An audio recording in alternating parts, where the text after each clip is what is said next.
Constitutional responsibility होती है।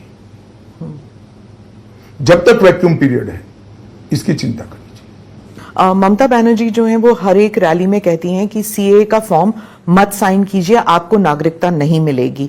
और आप कहते हैं कि डरना नहीं चाहिए। सत्य देखिए, आज ही मैं आपको एडवांस में समाचार दे रहा हूं। दिल्ली में प्रथम 300 लोगों को नागरिकता मिलने जा रही है। सीए देश का कानून है स्मिता जी, और इसको इस तरह से झुठलाया नहीं जा सकता। जो हिंदू, सिख, बौद्ध, जैन, क्रिश्चियन भारत, पाकिस्तान, बांग्लादेश और अफगानिस्तान से आए हैं, वो सारे लोग 2014 के पहले जो शरणार्थी बनकर आए, उनका अधिकार है, डॉक्यूमेंट हो न हो, उनको नागरिकता मिलेगी। आपने कहा कि अगर बंगाल में बीजेपी को 30 से ज्यादा सीट मिलती है, 30 या उससे ज्यादा सीट मिलती है, तो ममता बनर्जी की सरकार नहीं रहेगी। ऐसे कैसे? उनकी खुद की सरकार में उनकी कार्यपद्धति और भतीजे को तवज्जो देने के कारण ढेर सारा असंतोष हम देख रहे हैं। और जनता का जनादेश अपने आप में बहुत महत्वपूर्ण चीज होती है। एक बार जनता का जनादेश कंप्लीटली इनके खिलाफ जाएगा, बंगाल के अंदर निश्चित रूप से हमें कुछ करने की ही जरूरत नहीं पड़ेगी। 18 सीट में पोलिंग हो चुकी है इस राज्य में।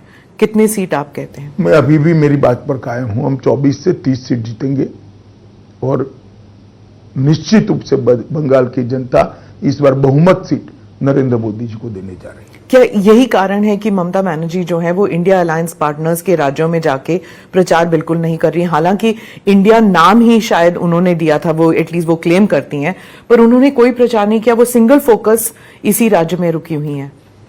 शायद उनका प्रचार का बाकी राज्यों में डिमांड भी नहीं होगा, और उनको लगता है कि यहां अपना घर बचाना बहुत जरूरी है। दोनों चीजें हैं।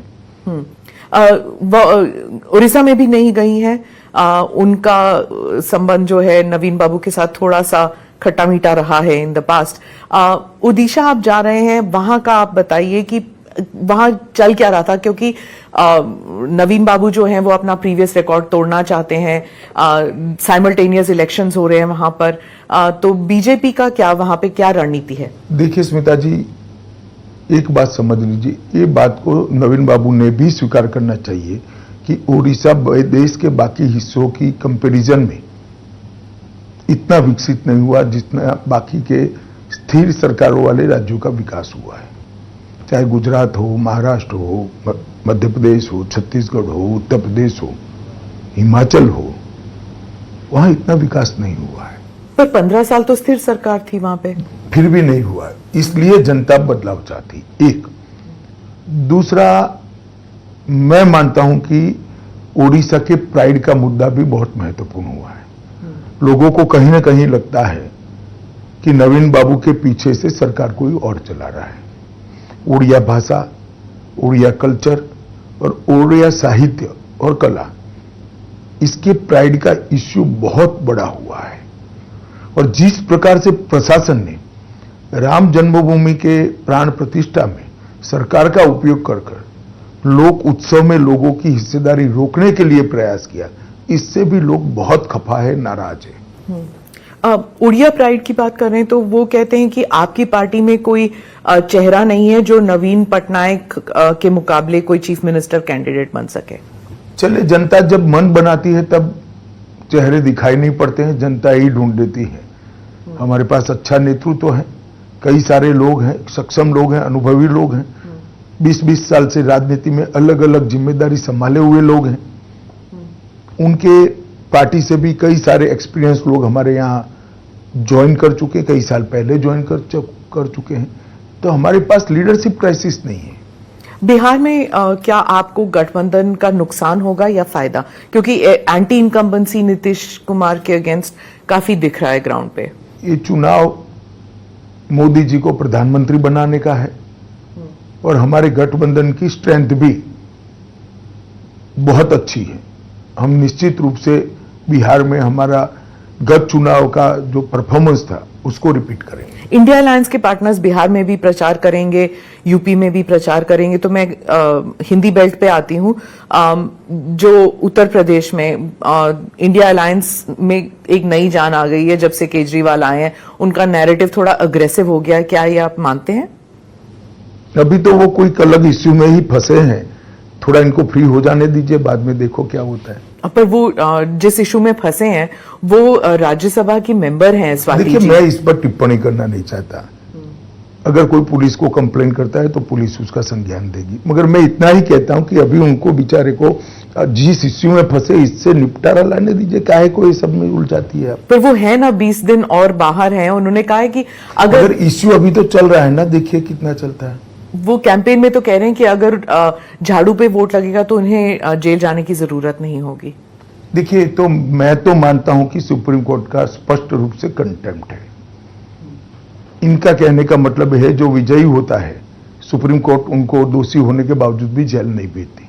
अब जिन जज साहबों ने उनको जमानत दी है, उनको ये सोचना है कि उनके जजमेंट का क्या उपयोग या दुरुपयोग हो रहा है। आप उस जजमेंट के बारे में क्या कहेंगे? Interim bell. देखिए, सुप्रीम कोर्ट को अधिकार है न्याय की व्याख्या करने का, पर पहली बार हो रहा है कि मगर मैं मानता हूं ये रूटीन और नॉर्मल प्रकार का जुडिशियल जजमेंट नहीं है। काफी लोग देश में मानते हैं कि स्पेशल ट्रीटमेंट दिया गया है। केजरीवाल जी कह रहे हैं कि आप लोगों ने इतने कैमरा लगाए हुए थे, पीएमओ तक में कैमरा का एक फीड जा रहा था, वो सब देख रहे थे कि ये केजरीवाल जी टूटते हैं कि नहीं, और वो कह रहे हैं कि मैं टूटा नहीं हूं और वो बीजेपी में से इतना डरती कैमरा है। लगाए हैं तिहाड़ में। तिहाड़ उनके पास है, हमारे पास नहीं है। ये कंटिन्यूअसली झूठ बोलते हैं। जेल प्रशासन दिल्ली सरकार के हाथ में, केजरीवाल जी के हाथ में, गृह मंत्रालय के हाथ में नहीं है। पर वो मतलब दिन में कम से कम 3 बयान आते हैं केजरीवाल जी से, और उन्होंने इंडिया अलायंस का नैरेटिव कब्जा कर लिया, क्योंकि वो कहते हैं पहले कि प्रधानमंत्री फुल टर्म नहीं रहेंगे तो मोदी की गारंटी नहीं, वो अमित शाह जी की गारंटी बन जाएगी क्योंकि कमान आप संभालेंगे। चलिए, आप इतने सीरियसली ले रहे हैं, वो सिर्फ 22 सीट लड़ रहे हैं देश में। इतना सीरियसली मत लीजिए, सिर्फ 22 सीट लड़ रहे हैं और वो गारंटी दे रहे पूरे देश का मैं बिजली का बिल माफ कर दूंगा। अरे भैया, तुम 22 ही सीट लड़ रहे, तेरी सरकार कहां से बनेगी? हम मोहल्ला क्लिनिक बना देंगे। और मैं कई बार स्पष्ट कर चुका हूं, फिर से स्पष्ट करना चाहता हूं, 29 तक मोदी जी ही रहेंगे और केजरीवाल आपके लिए कोई अच्छा समाचार नहीं है।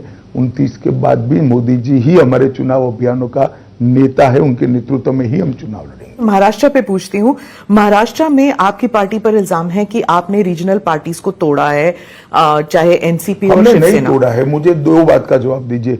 अगर शरद पवार जी अजीत पवार को अपना वारिस बनाते तो पार्टी टूटती क्या? और उद्धव जी अपने बेटे की जगह एकनाथ शिंदे को महत्व देते तो पार्टी टूटती क्या? ये उद्धव जी के बेटे प्रेम के कारण और शरद पवार जी के बेटी प्रेम के कारण उनकी खुद की पार्टियां टूटी है। खाम पर इल्जाम लगा रहे हैं। वो ऐसी व्यवस्था चाहते हैं राजाशाही जैसी कि बाप के बाद बेटा या बेटी ही उत्तराधिकारी बने। अब है तो लोकतंत्र इस देश में, तो काफी लोग इसको स्वीकार नहीं करते हैं, वो अलग हो रहे हैं।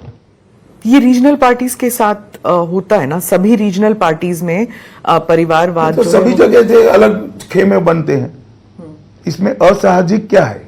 क्योंकि शरद पवार जी कहते हैं कि अब वक्त आ गया है महाराष्ट्र में और बाकी राज्यों में भी जो रीजनल पार्टीज हैं वो कांग्रेस में they should merge with the Congress. तो इसका मतलब शरद पवार जी स्वीकार कर चुके हैं कि सुप्रिया जी पार्टी नहीं चला सकती।